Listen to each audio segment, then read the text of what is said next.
All right, hey guys, today we're going to be reviewing clauses and types of sentences. So we have to lay the groundwork for talking about types of sentences by talking about clauses first. So this should all be review information, but I'm just uploading this video to be help just in case you forgot.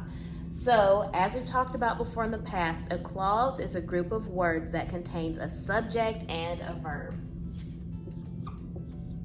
So that's something that all clauses have in common. However, there are two different types of clauses. You have a dependent clause and an independent clause.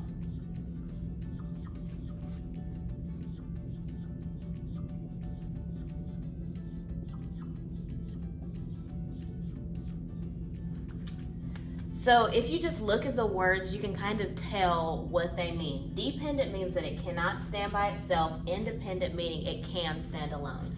So a dependent clause has a subject and a verb, but it cannot stand alone and express a complete thought. An independent clause, on the other hand, can stand by itself and express a complete thought.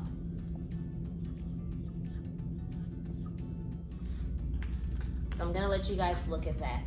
Independent, it has a subject and a verb and it can stand alone. Dependent has a subject and a verb, but it cannot stand alone. So I'm going to give you guys an example of a dependent clause.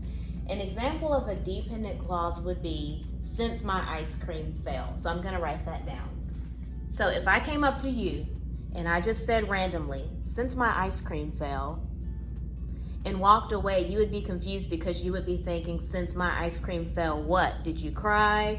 Did you buy a new one? So that by itself does not express a complete thought. That's a dependent clause. It has to depend on something else in order to express a complete thought. An example of an independent clause would be, I began to cry. So if you look at it, I began to cry. We have our subject right there, I. We have our verb, began. If you go over here, we have our subject, my ice cream. We have our verb, fell. However, this cannot stand by itself and make sense, but this can. I began to cry. If I said that, that expresses a complete thought. So before we could talk about the types of sentences, I had to remind you guys about clauses. Independent clauses, meaning they can stand by itself and express a complete thought. Dependent clauses, meaning that they have to be attached to something else in order to express a complete thought. So just in case you're not fully understanding this, replay this video a few more times and see if you can get the concept.